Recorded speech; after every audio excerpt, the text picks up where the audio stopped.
Si alguna vez te secuestran, haz lo que hace nuestro protagonista de hoy, romperles el cuello uno por uno. Rebobinemos 30 minutos. Un oso estaba invitando a todos a una actuación del famoso Circo de la Paja. Mientras gritaba la invitación, un niño que llevaba una maleta enorme chocó con el oso. El oso le entregó un volante. Al ver que era un circo, el niño expresó su deseo de ir.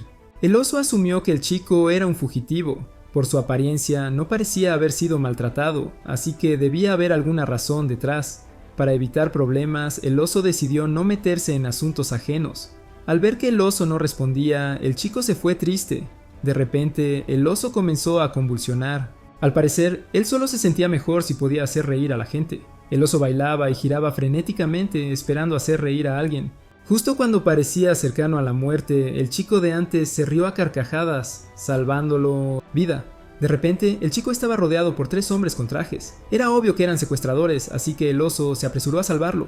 Extrañamente, incluso cuando sus cuellos, brazos o piernas estaban rotos, podían curarse instantáneamente como si nada hubiera pasado. Al darse cuenta de que algo andaba mal, el oso agarró al niño y corrió. Ambos huyeron a una estación de tren para escapar. Antes de que pudieran recuperar el aliento, el hombre dentro del disfraz de oso tuvo otra convulsión. Forzó al niño a reír, pero en una situación así, nadie podía reír. Finalmente, el niño se rió y lo salvó nuevamente. El hombre se presentó como Kato y el niño como Sega, un estudiante de 5º grado. El hombre de traje había estado persiguiendo a Sega desde que murió su padre. Su padre era el presidente de un gran conglomerado especializado en tecnología de la información y automóviles. Es esa trama clásica cuando muere el presidente de una gran empresa. El heredero se convierte en el objetivo de los villanos. Kato había leído mucho sobre este tipo de cosas en línea. Sega explicó que su padre murió en un accidente de carretera. Algo parecido a una muñeca se atascó en su neumático. Esa muñeca le recordó a Sega algo que su difunto abuelo una vez dijo. Todos los hombres de la familia Sega tenían una habitación llena de muñecas así. Por alguna razón, todos los hombres de la familia tenían una pasión por esas muñecas. Tenían mecanismos incorporados que los hacían moverse como si estuvieran vivos. Él los llamó muñecos Karakuri. Parecía que el abuelo había previsto el peligro que le sucedería a su nieto. Él indicó que si el padre de Sega moría antes de que Sega fuera adulto, debía tomar esa maleta y correr. Shirogan lo protegería. Incluso Sega no sabía quién era, pero su abuelo dijo que esa persona siempre estaría con el circo más cercano a él. Kato se dio cuenta de que esa era la razón por la cual el chico quería ir con él. Como ya había ayudado, pensó que iría hasta el final. Kato prometió llevar a Sega al circo para conocer a Shirogan. Justo en ese momento, el hombre de traje encontró a los dos. Porque había prometido ayudar a Sega, Kato decidió pelear contra el hombre usando la técnica de triple moneda que acababa de aprender. Sin embargo, a diferencia de la última vez, el hombre lanzó a Kato al suelo. De repente, el tren hizo una parada de emergencia. Otro hombre trajeado estaba en el camino. El tren chocó con él, descarriló y salió volando. Justo antes de que estuvieran a punto de reunirse con su padre, Sega se disculpó por arrastrar a Kato a este lío. Tal vez realmente hubiera sido mejor si hubiera muerto solo. Kato tranquilizó al chico diciendo que no había necesidad de disculparse. Cuando estés en problemas, pide ayuda. Si nadie te ayuda, lucha solo. Y si eso aún no funciona, ven a buscarlo a él, tu hermano mayor.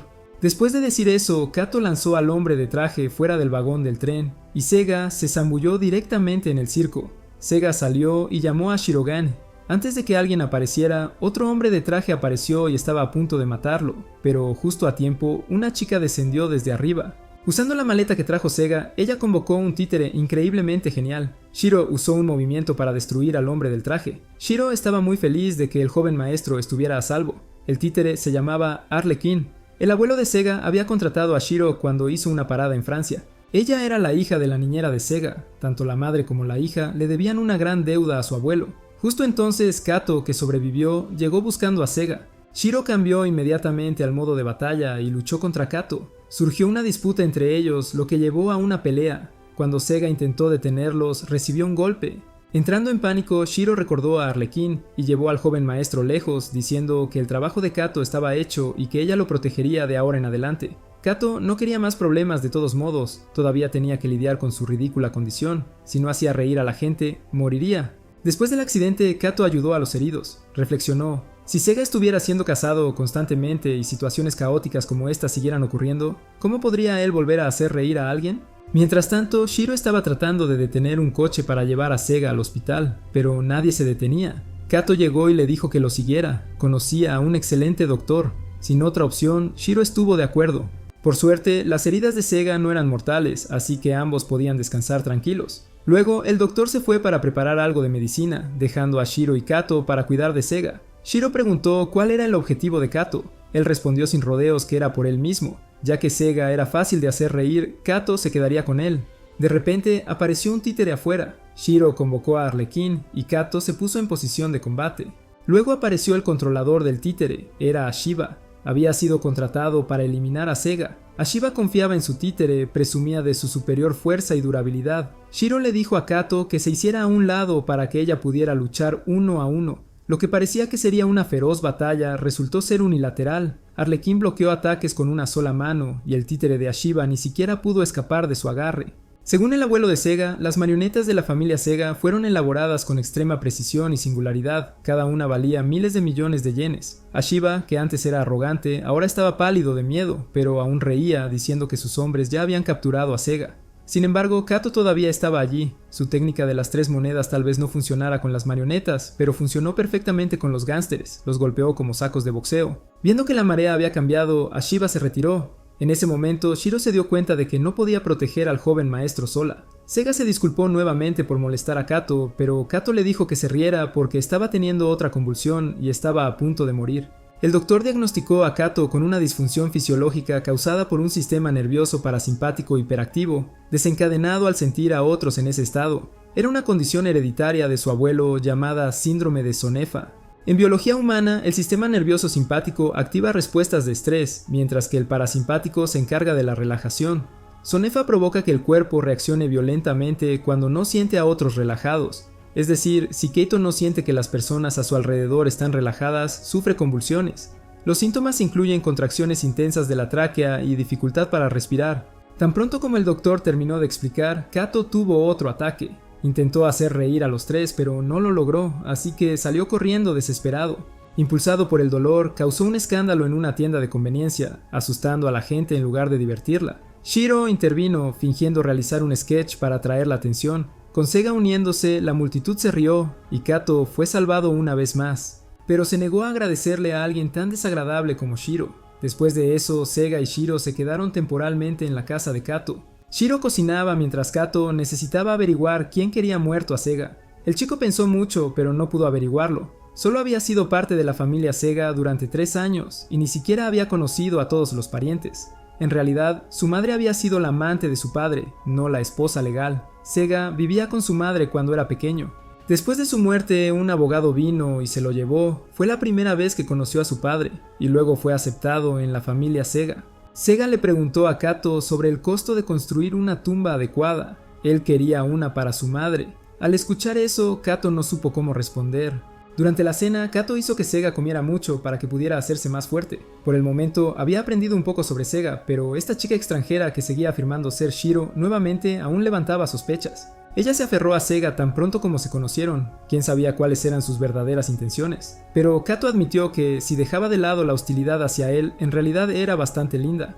Después de la comida, Sega fue a bañarse. Recordando que el chico todavía estaba herido, Kato pensó en ayudarlo. Pero cuando encontró a Shiro ya allí, lo que lo hizo huir en pánico. Salió a entrenar y despejar su mente. Resultó que Kato había entrenado en artes marciales en China continental.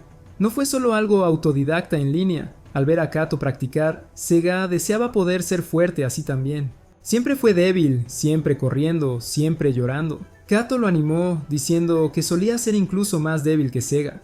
Gracias a su entrenamiento, Kato se convirtió en quien es ahora, pero Sega seguía lleno de inseguridad, así que Kato sacó un viejo álbum de fotos. Lo mostró como un chico tímido y nerd que tenía miedo de todo y siempre era el último en los deportes. Ver eso hizo que Sega se sintiera un poco mejor. Shiro vino a llevar al joven maestro a la cama. Como no tenía ropa de cambio, pidió prestada una de las camisas de Kato.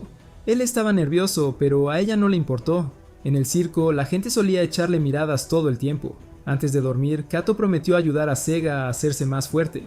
Más tarde esa noche, Shiro seguía despierto, vigilando. Sega fue al baño sin ella por primera vez, pero luego apareció una marioneta y lo secuestró. Shiro, con prisa, no había traído a Arlequín y fue derribado. Kato intentó ayudar, pero también fue atacado. Los enemigos escaparon con Sega. Los dos persiguieron y pronto se encontraron con Ashiba.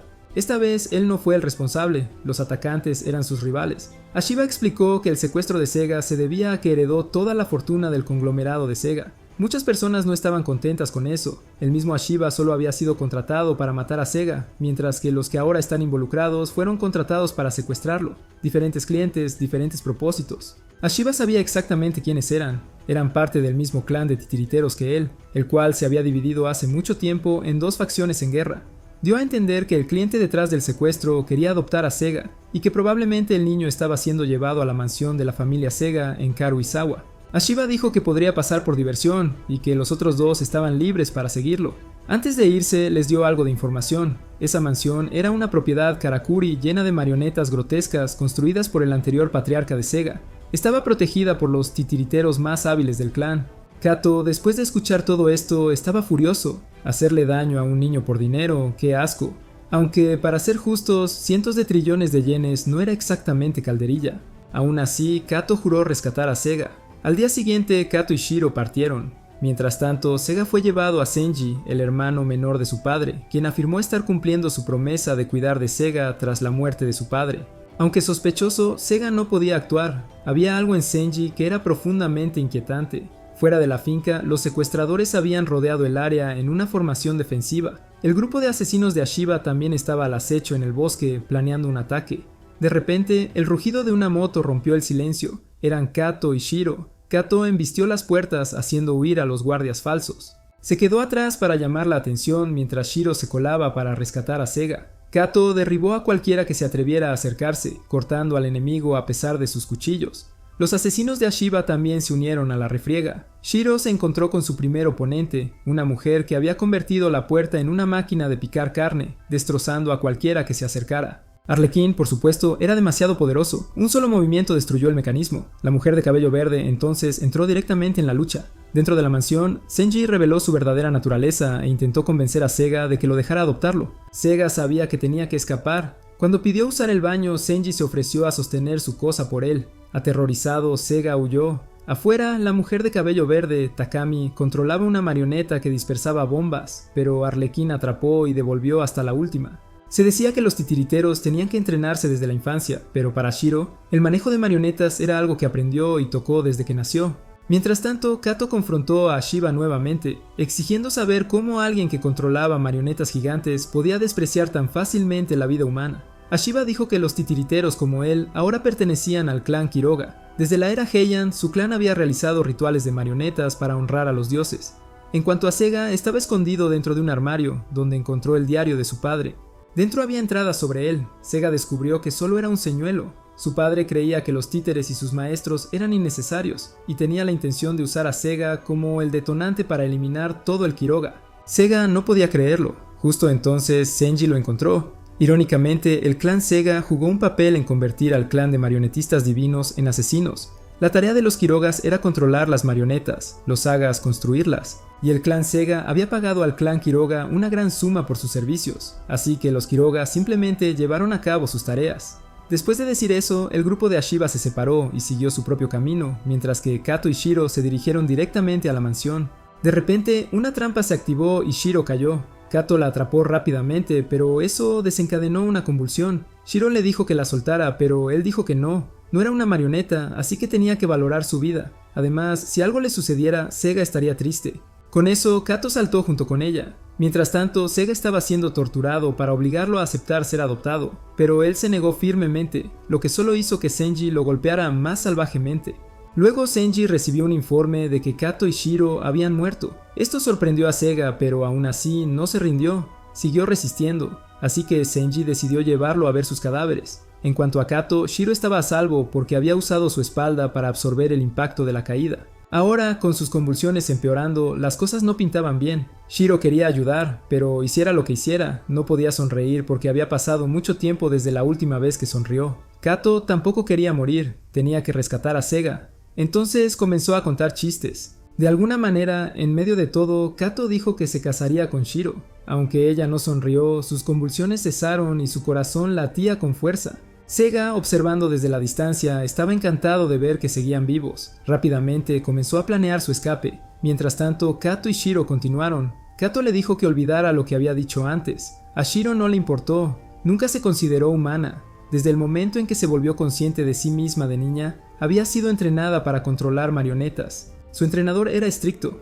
Shiro tuvo que aprender a dejar de lado el dolor, las emociones e incluso su propia identidad. Ella misma se convertiría en un títere. Desde entonces había vivido bajo el nombre de Shirogane con una única misión. Alguien había creado títeres automáticos llamados autómatas, y ella debía usar Arlequín para destruirlos. Un títere no necesitaba emociones, pero Kato dijo que eso era una tontería. Ella era humana, no un títere. Cuando estaba con Sega había mostrado muchas emociones, eso era prueba.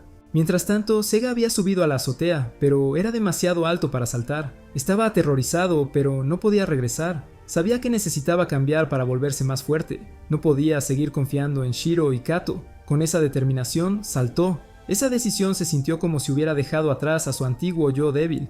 Él cayó en el bosque y aterrizó justo sobre alguien que estaba atacando a Shiba. Sega se levantó y miró al hombre a los ojos.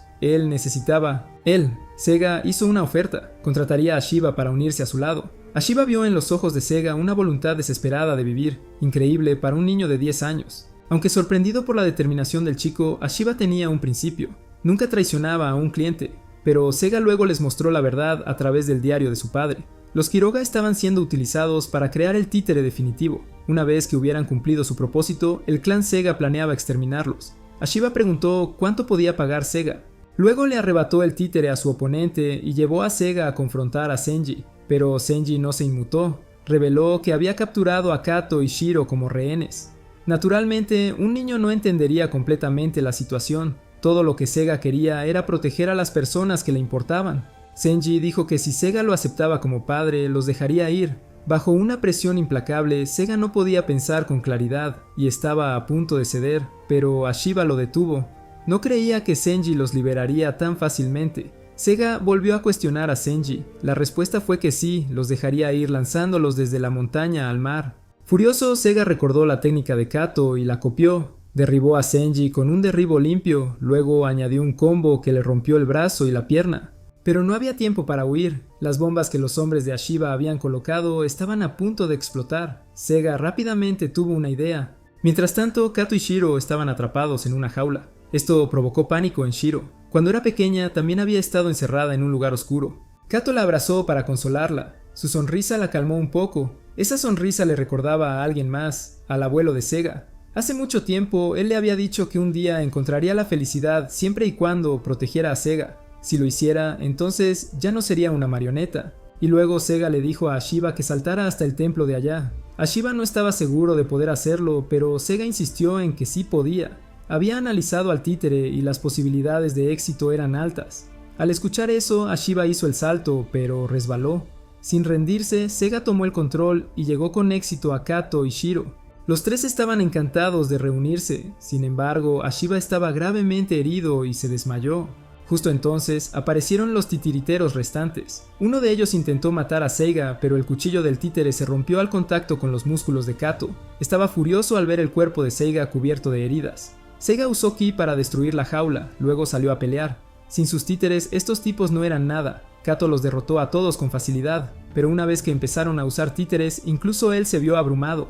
Las cosas se pusieron más difíciles cuando Shiro fue atacado y no pudo desatar el poder completo de Arlequín, pero todavía tenían a Sega. Él ya no era débil. Sega tomó prestado a Arlequín para luchar. Sorprendentemente, aunque la mayoría de las personas tardan años o incluso toda una vida en dominar un títere, Sega pudo usarlo solo observando. Incluso copió las técnicas de Shiro. Como alguien dijo una vez, su instinto de avance, juicio instantáneo y adaptabilidad eran excepcionales. Precisamente porque no tenía fuerza, su talento natural se había fortalecido. Justo después de derrotar al enemigo, la bomba detonó y destruyó la mansión.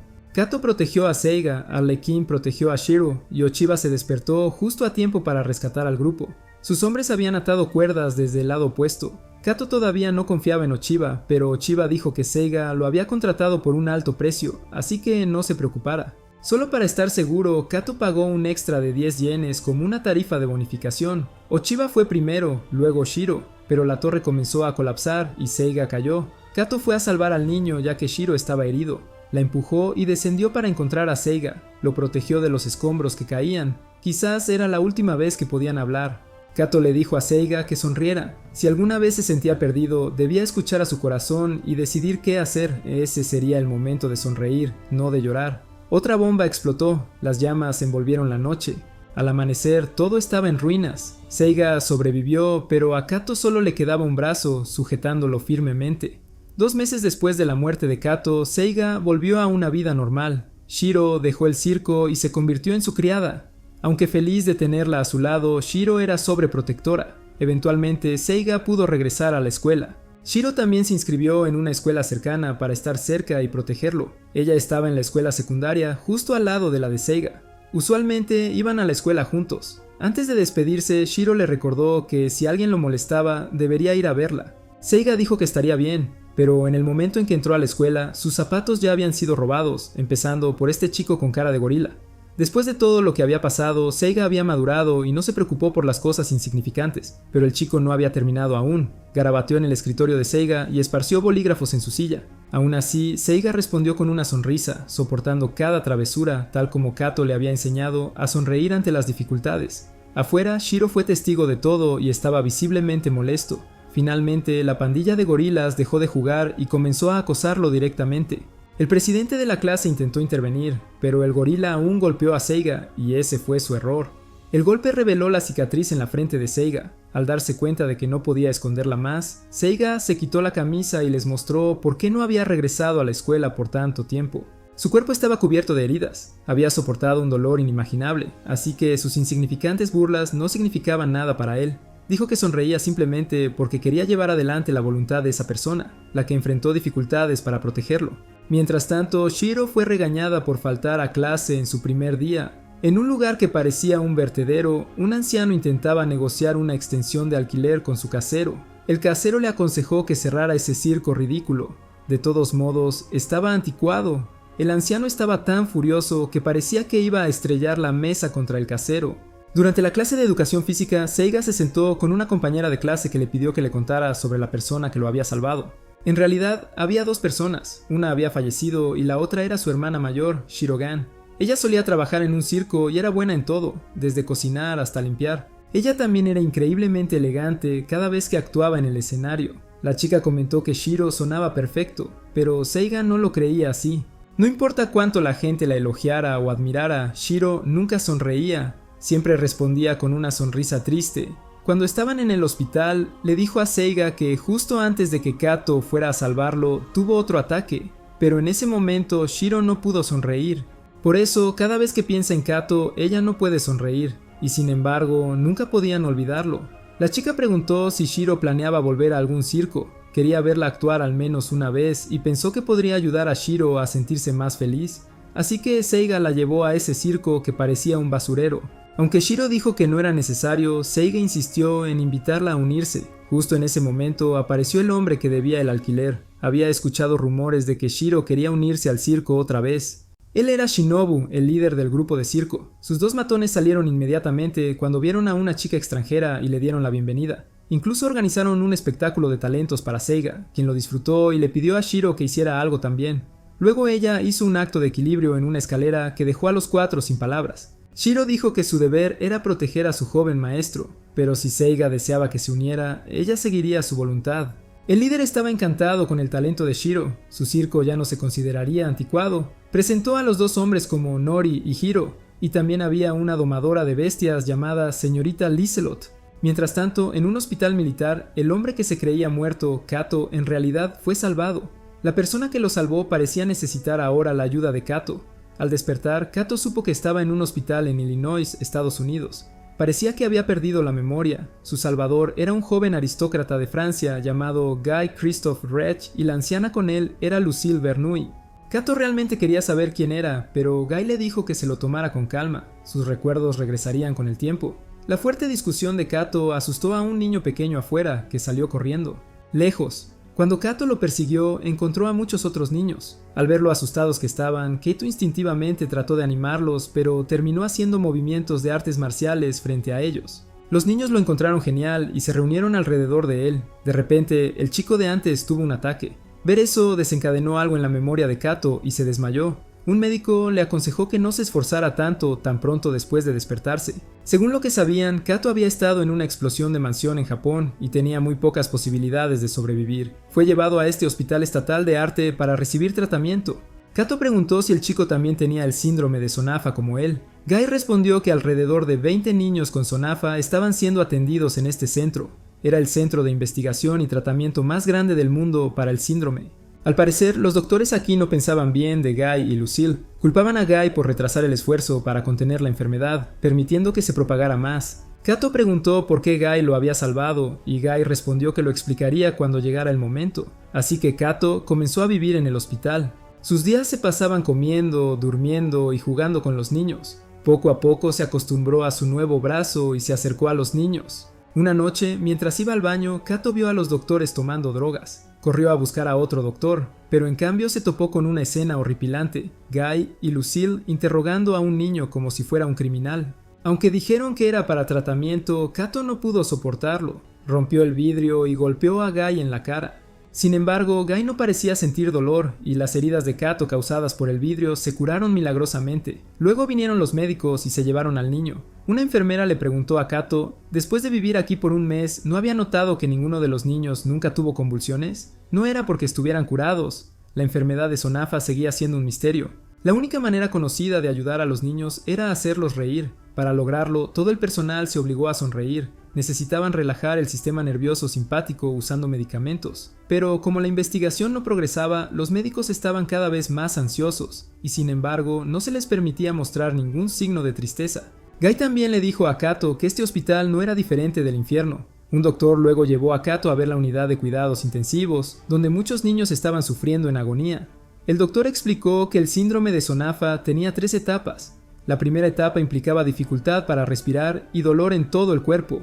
La segunda etapa trajo complicaciones debido a un sistema inmunológico debilitado. La mayoría de los niños no podían sobrevivir más allá de estas 2 primeras etapas, pero la verdadera liberación solo llegó con la muerte. La parte más aterradora fue la etapa 3. Los niños ya no podían morir. El doctor llevó a Kato a un sótano donde había innumerables niños acostados en filas. En este punto, sus temperaturas corporales bajaron y sus músculos se pusieron rígidos. Tampoco podían dormir. Ahora Kato entendía por qué este lugar se llamaba infierno. Kato le preguntó a Gai qué había hecho con su cuerpo. Solo habían pasado 2 meses, sin embargo, se había recuperado completamente. Gai reveló que usó Aqua Vitae para salvar a Kato. Era un elixir milagroso que podía curar cualquier enfermedad, incluso el síndrome de Sonafa, y era la única cura conocida. Pero para salvar a Kato habían usado todo lo que tenían. El Aqua Vitae solo podía ser refinado por antiguos alquimistas, y salvar a Kato tenía un propósito. Gai quería pedirle a Kato que lo ayudara a destruir los autómatas. Aunque el síndrome de Sonafa seguía siendo un misterio, Gai conocía su origen. Se propagaba por los autómatas y el grupo que los comandaba era el Circo de la Medianoche. La misión de Gai era destruirlos y necesitaba que Kato se convirtiera en un Shirogane. Al escuchar ese nombre, Kato recordó a alguien, pero antes de que pudiera recordar más, Lucille entró para anunciar que habían llegado. Afuera, un grupo de personas vestidas de blanco atacaron el hospital, drenando sangre de los guardias. Kato y los doctores evacuaron rápidamente a los niños mientras Gai avanzaba para enfrentarse a los atacantes. Convocó a un títere llamado Olimpia y comenzó a bailar, destruyendo a cada enemigo que se acercaba. Lucille explicó que estos enemigos estaban propagando la enfermedad y la misión de los Shirogane era eliminarlos. En ese momento, un niño en brazos de Kato tuvo una convulsión. Él intentó forzar una sonrisa pero no pudo y la pequeña niña murió en sus brazos. Kato preguntó por qué Gai no salvó a los niños. Lucille respondió que usar las últimas gotas de Aqua Vitae en estos niños no resolvería el problema más grande. En cambio, estaban poniendo sus esperanzas en Kato. Si él se convertía en un Shirogane y derrotaba a los autómatas, podrían salvar a muchos más. Lucille le dio a Kato una máscara usada por antiguos alquimistas que tenían que soportar un dolor insoportable, y la usaban para ocultar su tristeza. Antes de que pudiera terminar, Kato salió furioso, destruyendo cualquier cosa que hubiera dañado a los niños. Era como una bestia salvaje rugiendo de furia. Luego, el líder de los autómatas hizo su movimiento, lanzando su muñeco a Kato, que lo mordió y desgarró. Sin darle tiempo a Kato para recuperarse, la muñeca regresó a su maestro, quien luego le lanzó un autómata gigante a él. En ese momento crítico, Gai le dijo a Kato que presionara un botón en su brazo mecánico. Kato inmediatamente contraatacó e inmovilizó al enemigo en el suelo. Declaró que si los autómatas eran demonios para los niños, entonces él sería un demonio para ellos. Cuando el muñeco intentó salvar a su maestro, Kato lo destrozó de un solo golpe. El otro enemigo intentó huir, pero Keito le cortó la cabeza en el acto. Keito vertió toda su rabia y el dolor que los niños habían soportado en sus ataques. Después accedió a seguir a Gai y convertirse en un Shirogane. aceptó la máscara ancestral y les dijo a los doctores que protegería a todos aquí, protegería a los niños incluso si eso significaba convertirse en un demonio. Mientras tanto, por parte de Seiga, como era vacaciones de verano, él y Shiro estaban viajando con la compañía de circo de Shinobu. Como no tenían dinero para mantener el circo, tuvieron que trabajar a tiempo parcial para ganar dinero. El maestro de ceremonias, Hiro y Nori, hicieron trabajo pesado mientras que Shiro actuaba en un zoológico para ganar algo de dinero extra. Después de una de sus actuaciones, una chica apareció de repente y desafió a Shiro, pero Shiro la ignoró, lo que enfureció a la chica y le lanzó un cuchillo. Shiro lo desvió con solo 2 pelotas de malabarismo. Fascinada por Shiro, la chica inmediatamente se declaró su hermana de armas. Las dos se sentaron y hablaron y la chica reveló que nació en una familia de circo en Estados Unidos. Alguna vez aspiró a ser lanzadora de cuchillos como su padre, pero no pudo. Ella, su hermano menor, tenía síndrome de Sonofa y la familia gastó todo su dinero tratando de tratarlo. Ella tuvo que sumergirse en el trabajo para ayudar a mantenerlos. Al final, su hermanito falleció a los 15 años. Al escuchar esto, Shiro también recordó a Keto y compartió su historia sobre él. Sintiendo una conexión, los dos empezaron a conocerse. Su nombre era Vilma. Esa noche, cuando Shiro regresó al grupo de circo, le contó a Seiga sobre ello. Él estaba feliz de que Shiro finalmente se abriera a alguien. Shiro sentía lo mismo. Antes solo veía a los demás como amigos o enemigos, pero después de conocer a Seiga se dio cuenta de que hablar con otros no estaba tan mal después de todo. Después de eso, Shiro fue a devolver los elementos que tomó prestados del zoológico. Mientras Seiga estaba solo, Vilma lo atacó. Incluso cuando estaba a punto de morir, aún logró sonreír. Afortunadamente, Shiro había regresado después de escuchar un ruido. Ella desplegó a Arlonkin para atacar, pero Vilma era demasiado rápida. Más que solo rápida, era muy habilidosa. Continuamente lanzaba cuchillos a Shiro, y en poco tiempo, el cuerpo de Shiro era como el de un puercoespín. No queriendo que ella se lastimara más, Seiga se paró frente a Shiro para protegerla. En ese momento, Vilma recordó a su hermano menor fallecido. Al ver que su oponente mostraba una apertura, Shiro se lanzó con todo y Arlonkin inició un asalto total. Parecía que todos los Shirogan poseían rasgos físicos especiales. Shiro sacó los cuchillos de su cuerpo y sus heridas sanaron al instante. Pero incluso si podía regenerarse, recibir daño continuo seguía siendo demasiado. No podía seguir el ritmo. Seiga le rogó que no luchara tan imprudentemente más. Ella había prometido protegerlo y volver a ser una persona normal. Su conversación devolvió a Vilma a la imagen de su hermano moribundo, quien, incluso sabiendo que iba a morir, aún sonreía y le pedía que viviera por él. Al final, Vilma no pudo matarse a Seiga y colapsó. Shiro aprovechó la oportunidad para matarla, pero Seiga la detuvo y recordó las palabras de Kato de valorar la vida. Shiro decidió detenerse. Después, Seiga quería llevar a Vilma de regreso al circo para tratarla. Quería hacerse fuerte como Kato para poder proteger a todos. Al escuchar eso, Shiro le dijo que bebiera su sangre. Lo protegería de enfermedades y lesiones. Cuando Vilma se despertó, Shiro estaba cuidando de ella. Shiro le dijo que quien la salvó fue el mismo chico al que intentó matar. Si sabía lo que era bueno para ella, debería irse y nunca volver a aparecer. Los dos, que una vez fueron confidentes, tuvieron una charla corta. Shiro solía ser fría y solo seguía órdenes, pero después de conocer a Seiga y los demás, aprendió muchas cosas. Ahora quería cambiar. Vilma pensó por un momento y luego se le ocurrió una nueva forma de ganar dinero en vez de cazar. Al día siguiente, Vilma se unió a la troupe del circo. Con sus habilidades para lanzar cuchillos, no había duda de que sería una estrella. Después de un largo periodo de trabajo y ahorro, la troupe finalmente pudo organizar un espectáculo adecuado. El día de la gran inauguración, Seiga charló con Liz. Aunque decía ser domadora de bestias, solo trabajaba con perros y gatos. Su familia solía domar bestias salvajes en un viejo circo. Se suponía que seguiría sus pasos, pero ocurrió un trágico accidente. Su hermana fue asesinada por un tigre. Desde entonces dejó de entrenar animales salvajes. Aún así, seguía siendo parte del circo, por lo que Seiga quería verla actuar. Todos estaban ocupados preparándose para el gran día. Vilma no podía creer que había vuelto a unirse a un circo. Se sentía como encontrarse con un amante perdido hace mucho tiempo. Le preguntó a Shiro si alguna vez se había enamorado de alguien. Shiro nunca había abierto su corazón a nadie, pero hubo una persona que la cambió profundamente. Cuanto más pensaba en él, más lloraban sus ojos. Vilma le dijo que estaba completamente colgada de ese chico. Arriba en el cielo, el equipo de Kato se dirigía a China para capturar autómatas. En ese momento, varios enemigos comenzaron a transformarse en autómatas. Atacaron al grupo de Kato, revelando que su objetivo era hacer que el avión se estrellara. Kato, actuando demasiado apresuradamente, golpeó a uno de ellos con tanta fuerza que salió volando del avión, haciendo un agujero en el fuselaje y acelerando el accidente. Los autómatas luego destruyeron todo a su alrededor para convertir el lugar en una arena de combate. Querían enfrentarse a Kato mano a mano, habiendo oído que podía pelear con las manos desnudas. Incluso tomaron a los niños como rehenes. Cada vez que los golpeaban, rompían uno de los dedos de los niños. Guy preguntó por qué no lo escogieron a él en su lugar, ya que sus dedos controlaban a Olympia, así que las autómatas cambiaron el objetivo a Guy. En el primer combate, Kato aplastó fácilmente a uno de ellos con un golpe, pero el autómata que sostenía a Guy le rompió uno de sus dedos en represalia. Ya sea que Kato recibiera un golpe o lo diera, los dedos de Guy seguirían rotos. Guy le dijo que no se preocupara y lo instó a acabar con ellos rápidamente.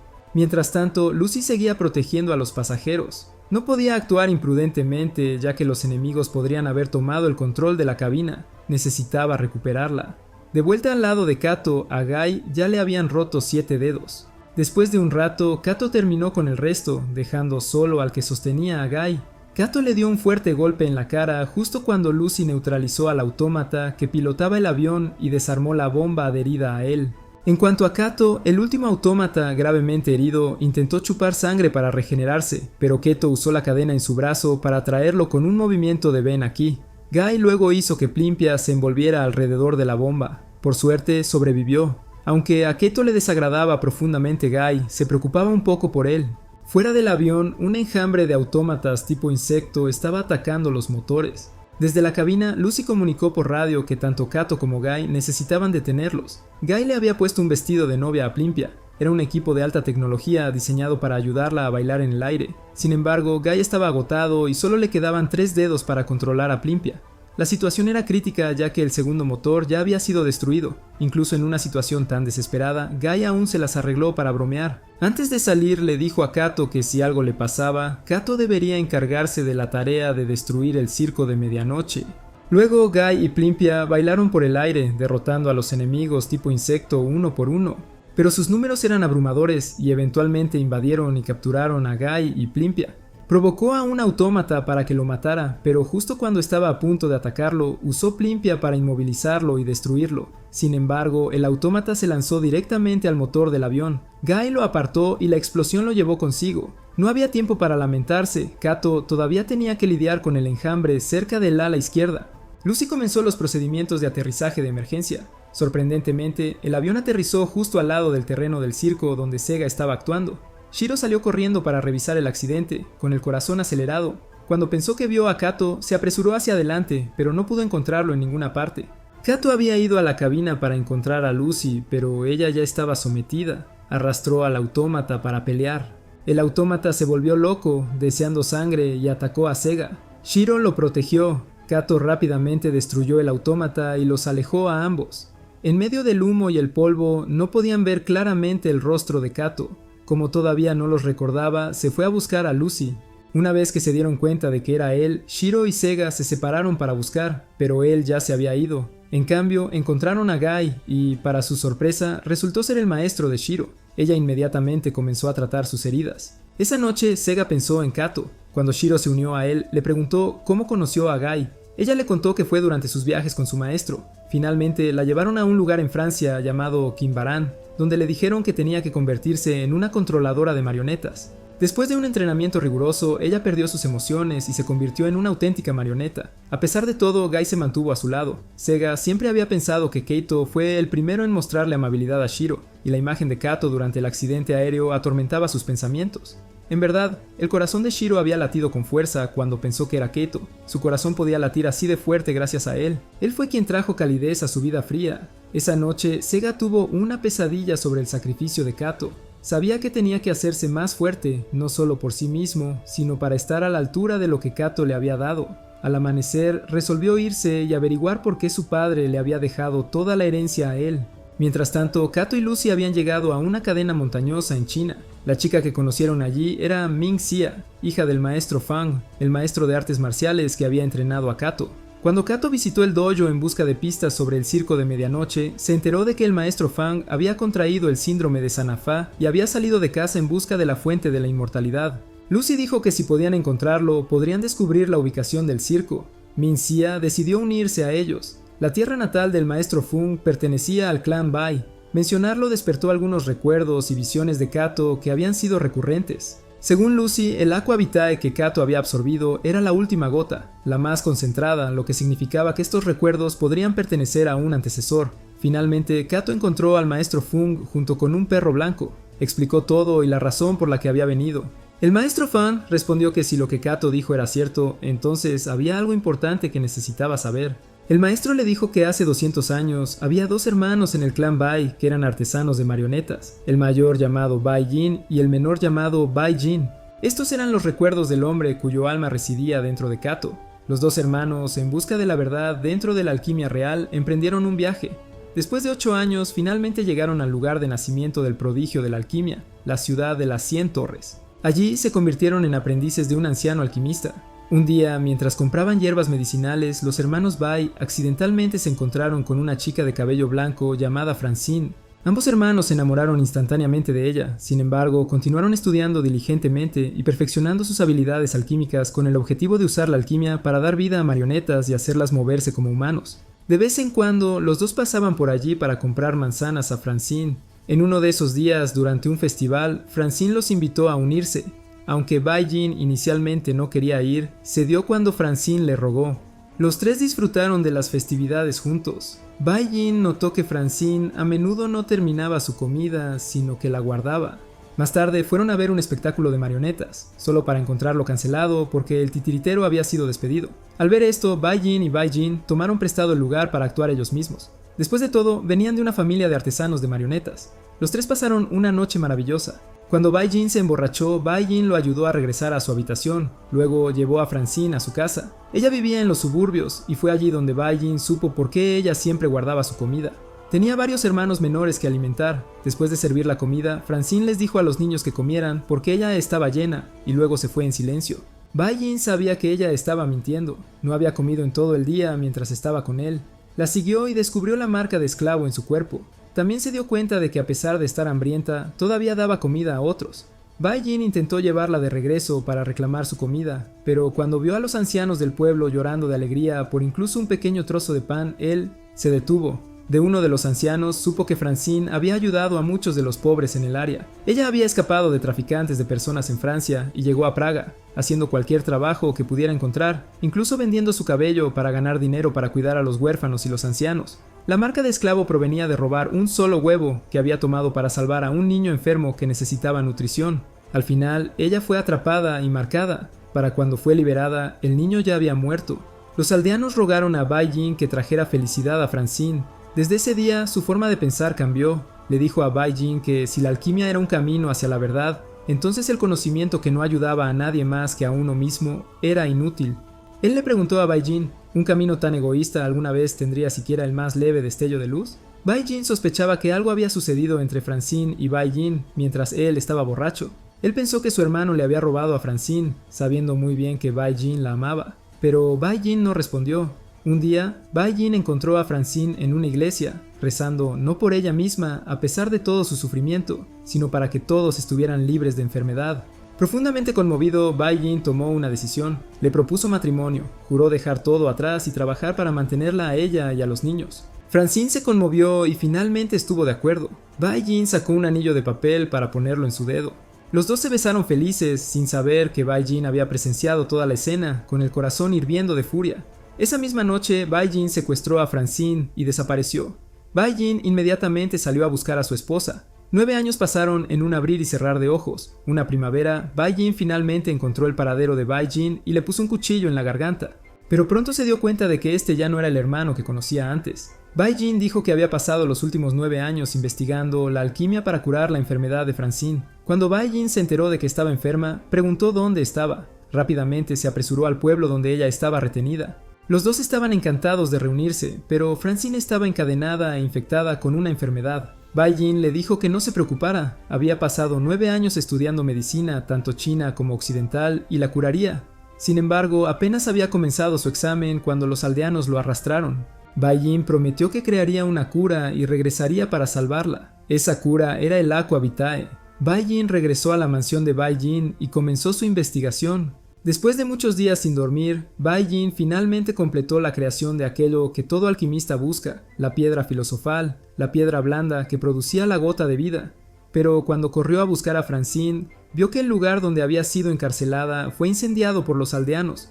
Bai Jin intentó desesperadamente derribar la pared, pero fue en vano. En sus momentos finales, Francine le suplicó que usara la gota de vida para salvar a alguien que realmente lo necesitara. Cortó su cabello y se lo dio a Bai Jin, diciendo que Bai Jin sabría qué hacer con él. Le agradeció por traer, iluminando su vida, y deseaba que si hubiera una próxima vida pudiera encontrarse con él de nuevo. Y así Francine pereció en las llamas. Esa noche Bai Jin regresó aturdido. Bai Jin también llegó, habiendo logrado crear la piedra filosofal también, pero era demasiado tarde. Bai Jin no dijo nada, simplemente entregó el cabello de Francine a Bai Jin y se fue. Desde ese día, los dos hermanos nunca se volvieron a ver. Bai Jin dejó el pueblo mientras Bai Jin se quedó atrás. Luego, 23 años después, Bai Jin creó una marioneta que se veía exactamente como Francine, pero era solo una marioneta. No tenía emociones. Furioso, Bai Jin creó más marionetas y desató una enfermedad sobre los aldeanos que habían herido. Francine. Esta enfermedad obligaba a los afectados a hacer reír a la marioneta Francine si querían sobrevivir. Lucille estaba entre los infectados. Las travesuras de los títeres se volvieron cada vez más desquiciadas. Incluso empezaron a matar a los aldeanos, todo para hacer reír a Francine. Pero el verdadero infierno aún estaba por venir. Aquellos afectados por el síndrome de Sonafa no podían morir, estaban atrapados en un estado de ni vivir ni morir. Entonces, un día apareció el primer sucesor de la verdadera alquimia. Salvó a Lucille y ella le contó todo. Le preguntó si elegiría una vida luchando contra los autómatas. Sin vacilación, Lucille estuvo de acuerdo. Luego creó un manantial de agua de vida a partir de la piedra filosofal para salvar el pueblo de Lucille, pero dijo que solo aquellos que buscaban venganza contra los autómatas podían beberla. Para derrotar a los autómatas, todo lo que tenían que hacer era abrir el cofre cercano. Lucille preguntó quién era. Dijo que nació en China, pero prefería el nombre Shirogan, así que ella debería llamarlo así. Cuando ella se fue, el hombre se acercó al manantial. Dijo que se desarmaría aquí y vigilaría a los aldeanos para asegurarse de que no abusaran de este poder. Su misión era solo destruir los autómatas creados por Bai Jin. Cuando se quitó la máscara, se reveló que era Bai Jin. Luego se lanzó al manantial, buscando a Francine en el más allá.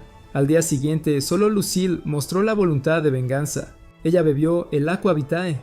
En ese instante, una inundación de conocimiento alquímico, lenguas extranjeras, la estructura básica y debilidades de los autómatas y métodos para controlarlos, toda una vida de recuerdos de Bai Jin inundaron su mente. Dentro del cofre estaba Arlequín, un poderoso autómata. Lucille dominaba su control. Más importante aún, heredó la voluntad de Bai Jin de destruir todos los autómatas. Cenizas a cenizas, polvo al polvo. Los títeres deben volver a ser simples títeres. Sin embargo, Kato no fue influenciado o dotado con el conocimiento de Bai Jin. Lucille comentó que los tontos simplemente tardan más. Minha preguntó si Bai Jin estaba realmente muerto y qué pasó con Bai Jin. En ese momento apareció el autómata más antiguo de Bai Jin, Pantalone. Pidió permiso para hablar antes de enviarlos a todos a encontrarse con Bai Jin. Explicó que Bai Jin había transferido todo su resentimiento hacia los aldeanos a Francine, convenciéndose de que ella era solo una marioneta sin sentimientos, y luego la destruyó. Después de eso, Bai Jin dejó el pueblo, pero el títere Francine siguió con vida. Con sus propias manos había destilado un fluido sintético dentro de su cuerpo y lo había pasado a autómatas como ellos, un poder de voluntad. Tenían una misión, hacer sonreír a Francine. Para hacerlo, los autómatas debían beber Aqua Vitae. Solo entonces podían llegar a entender sus pensamientos y emociones. Esta era la misión del circo de medianoche. Pantalone vino aquí porque Bai Jin había sumergido la piedra filosofal en ese manantial. Sin embargo, el maestro Feng no le permitió beberlo. Pondría fin a los pecados de sus antepasados. Sacó la bomba que había preparado, luego se quitó la vida junto con Pantalone.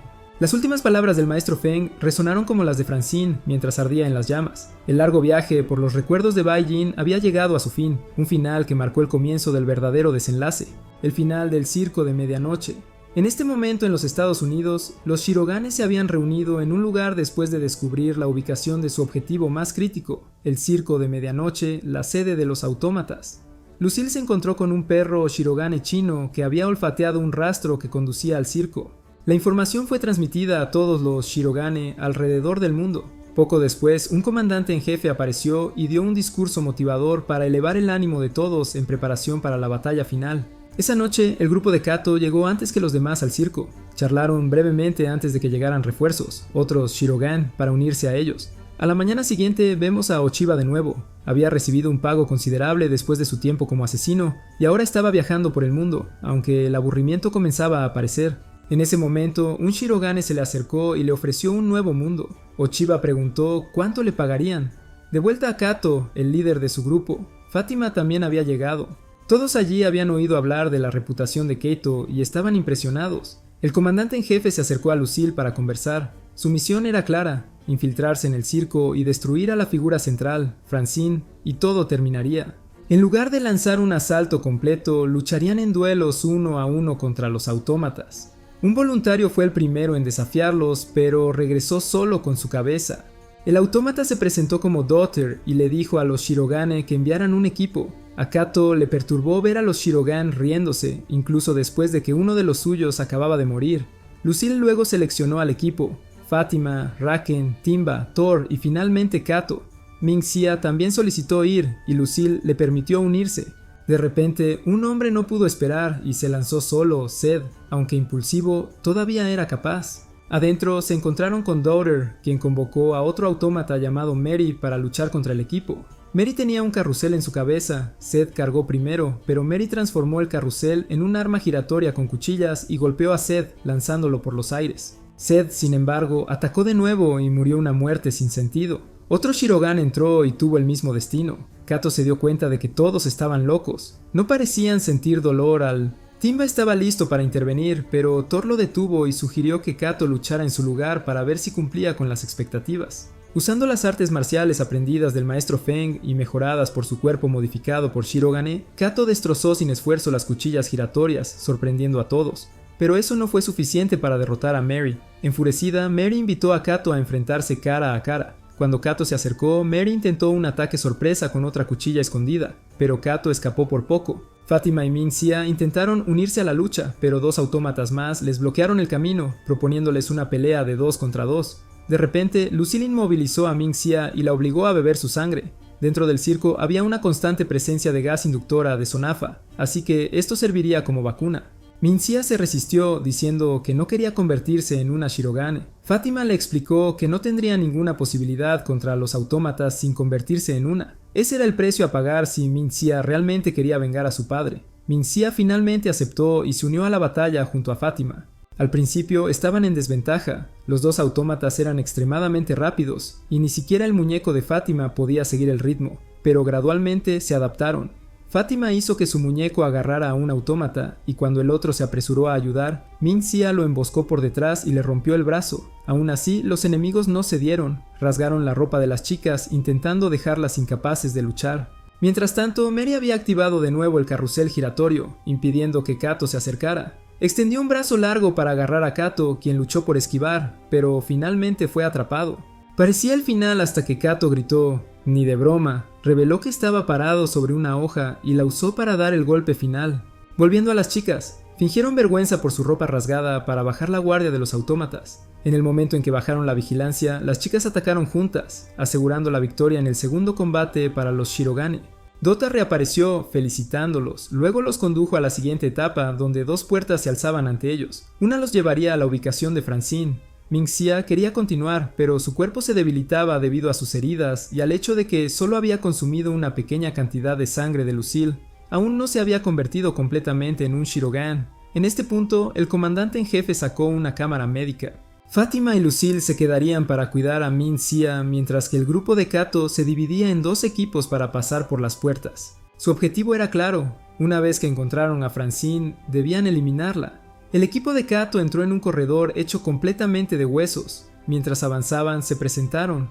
El hombre mayor era Steve, el hombre de cabello largo era Thor y la chica era Lina. A Kato no le gustaba hablar con ellos, despreciaba a aquellos que no valoraban sus propias vidas. Steve le mostró una foto de su familia, explicando que había venido a protegerlos. Thor dijo que tenía una prometida esperándolo en casa, mientras que Lina, como otros Shirogan, afirmaba que no necesitaba emociones humanas. Antes de descender a una sala donde apareció Dota, anunciando que habían llegado a la cámara correcta. Francine estaba justo detrás de la puerta, pero solo 2 personas podían pasar, lo que significaba que tendrían que luchar entre ellos hasta la muerte. De repente, picos emergieron de las paredes y el suelo comenzó a colapsar. Tenían 18 minutos para resolver esto. Cuando Lena intentó atacar a Steve, Kato la noqueó. Thor invocó a su marioneta, listo para la batalla, pero Kato les dijo a los dos que siguieran adelante. Él se quedaría atrás. Cuando le preguntaron por qué, simplemente dijo: ayudar a los demás no necesita una razón.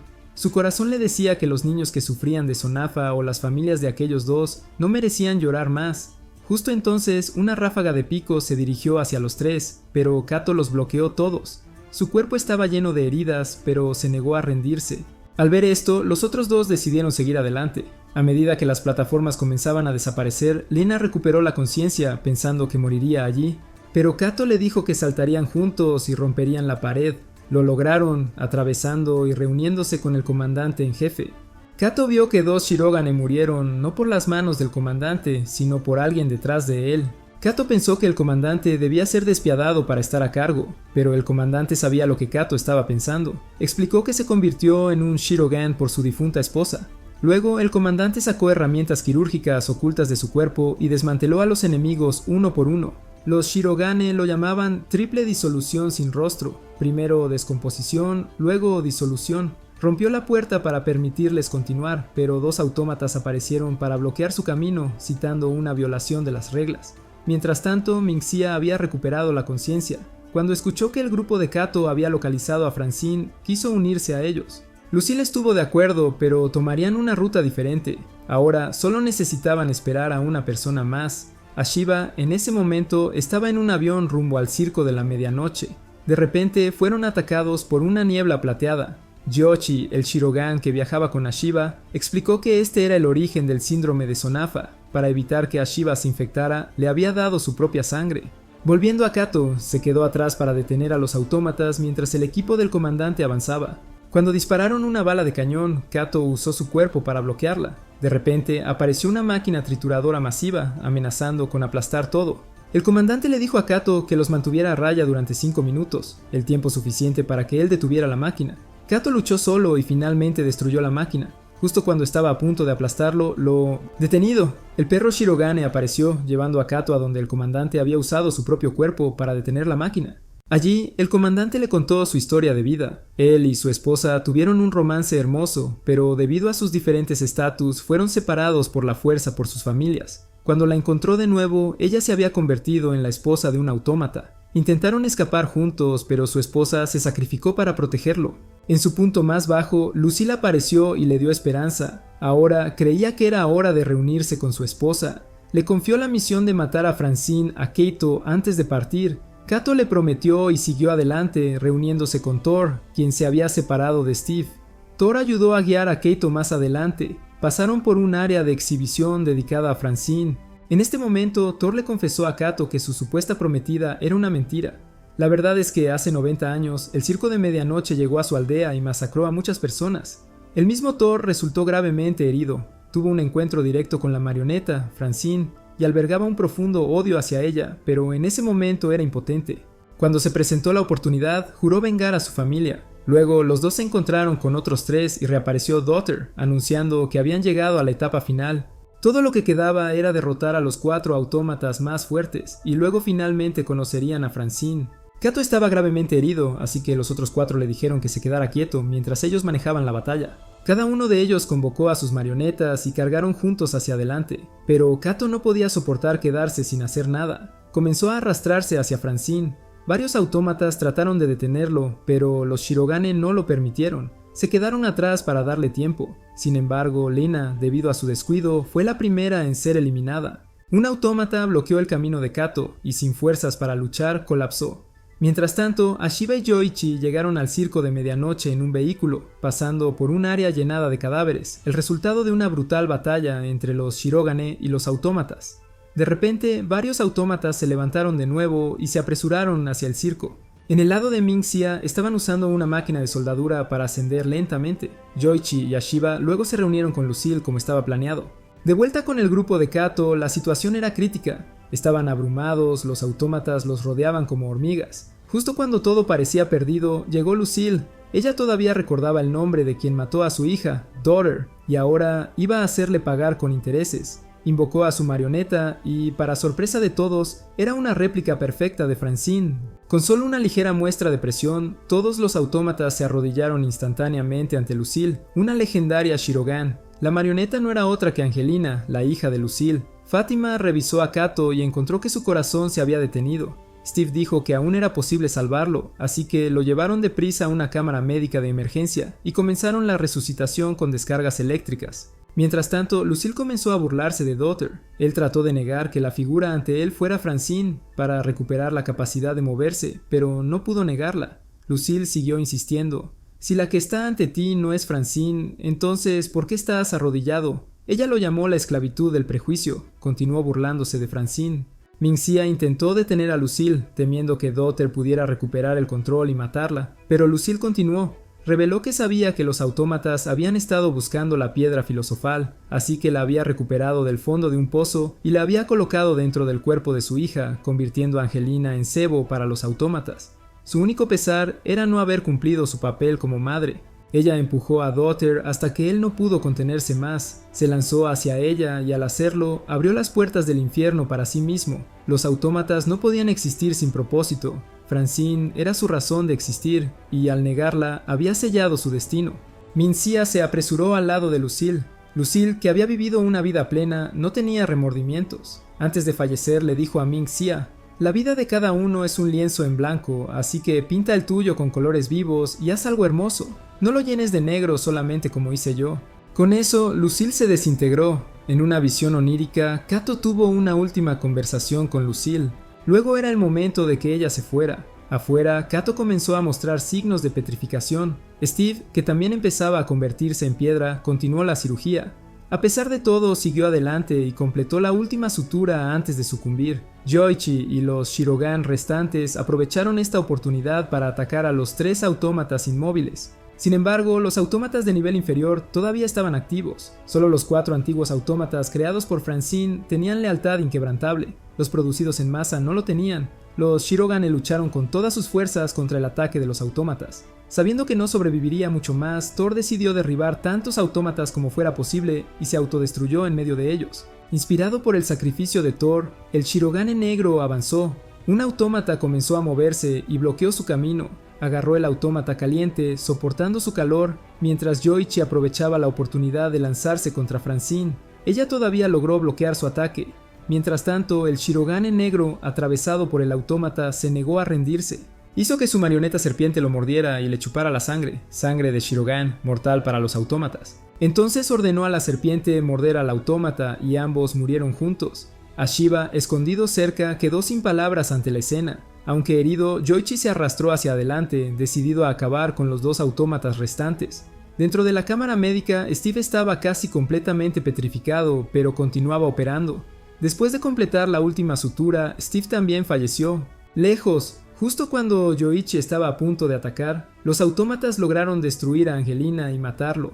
Ashiba intentó bloquear su camino, pero no pudo detenerlos, así que tuvo que hacerse a un lado y dejar pasar a los 2 autómatas. Adentro, Kato todavía estaba inconsciente. Fátima decidió salir y detener a los enemigos todo el tiempo que pudiera. Ella luchó, pero fue insignificante. Los enemigos eran simplemente demasiado poderosos. Justo cuando estaba a punto de ser la segunda judía en ser eliminada del juego, Kato estalló. Había regresado con las piernas de Steve, los brazos de Shirogane el negro, la velocidad de Thor y la voluntad colectiva de todos. Kato lanzó un puñetazo directo a la cara de Panta y rescató a Fátima. Panta se lanzó hacia él, pero en este punto solo eran sacos de boxeo para Kato. Nada podía resistir ni un solo golpe de... 1. Un enemigo permaneció intentando quemar a Kato vivo, pero desafortunadamente para él, Kato no era judío.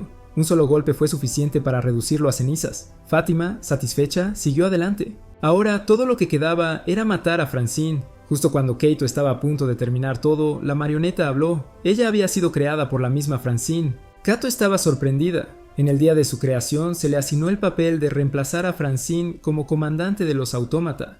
Francine se había cansado de dirigir el circo de medianoche y había dejado todo en manos del títere antes de desaparecer. Kato preguntó si había alguna manera de curar el síndrome, pero desafortunadamente solo la verdadera Francine lo sabía, y el títere no tenía idea de dónde estaba ella. Kato enloqueció con la verdad. Todos sus sacrificios y esfuerzos ahora parecían sin sentido. Destruyó el títere.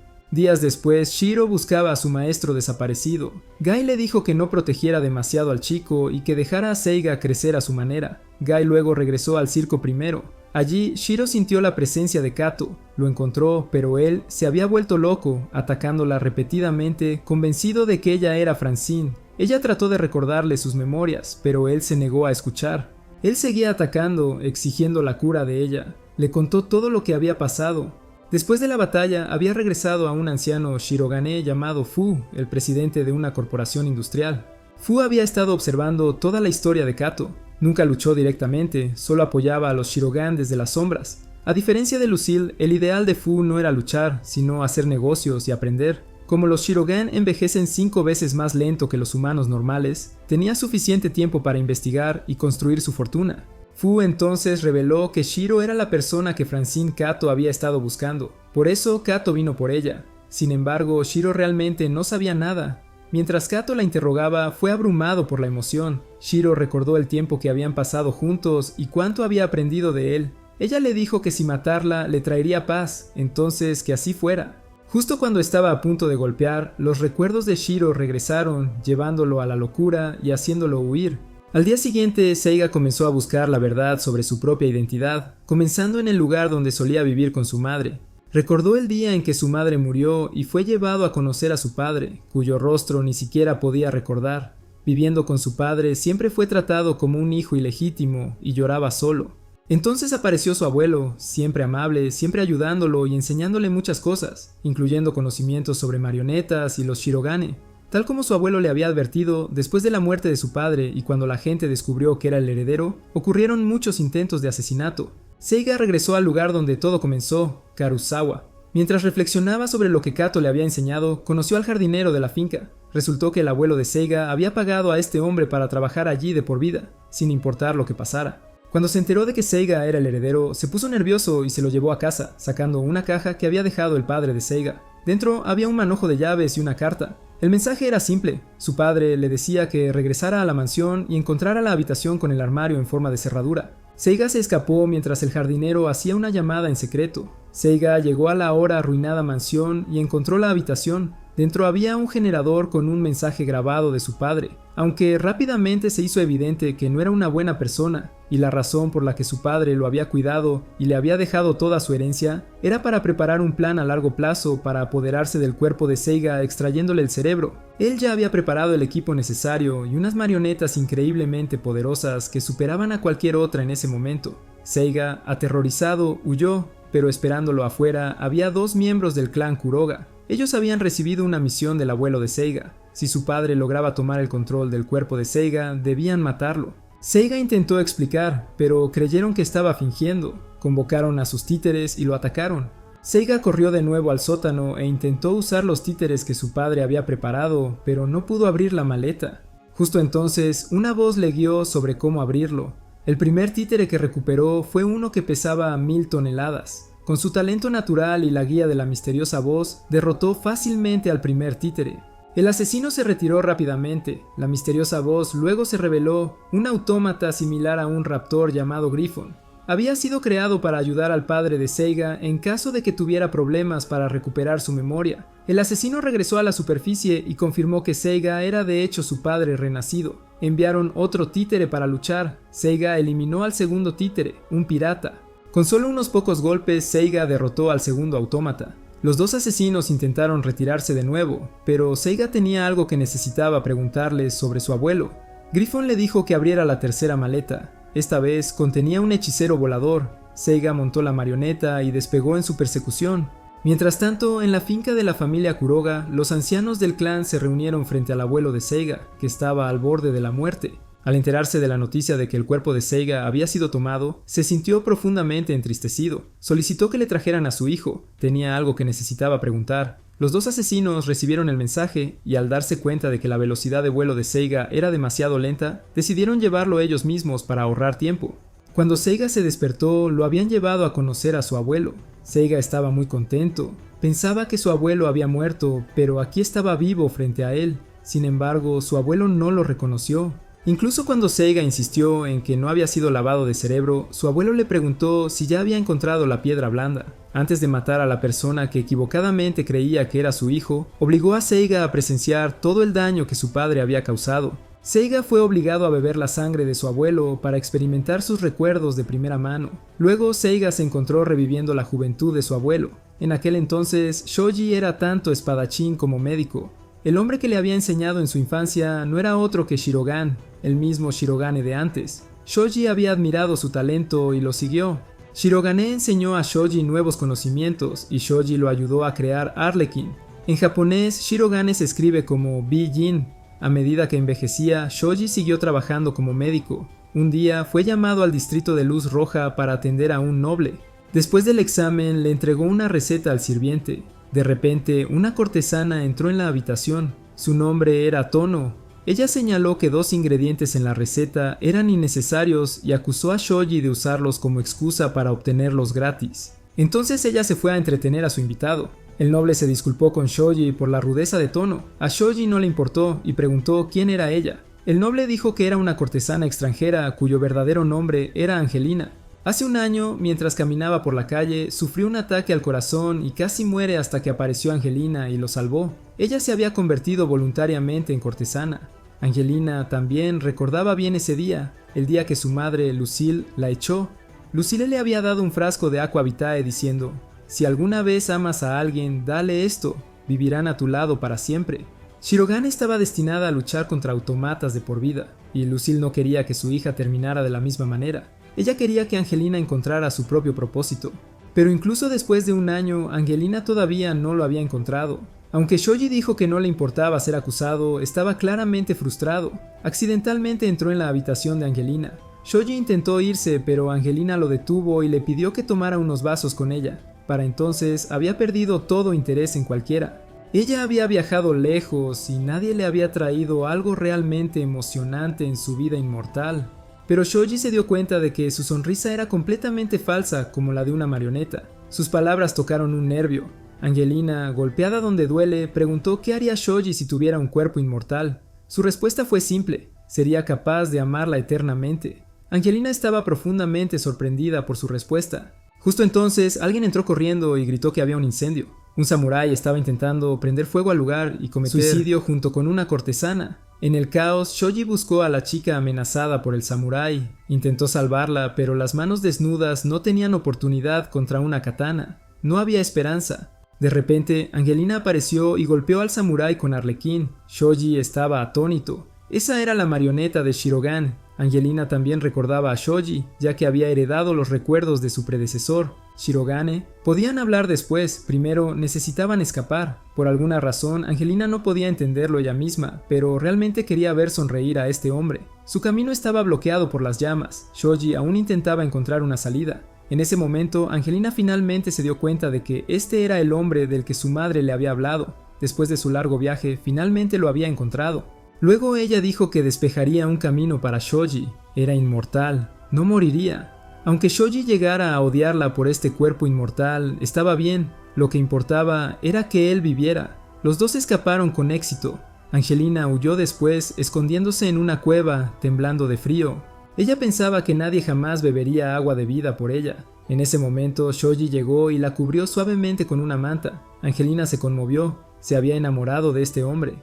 Cuando Shoji dijo que escucharía todo lo que ella tenía que decir, ella le contó todo.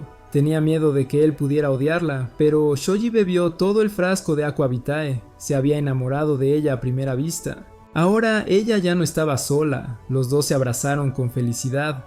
Por varias razones, el anime termina aquí. Si quieres ver más, intenta buscarlo en línea. En cuanto a mí, no he podido encontrar nada más para escribirte. Adiós.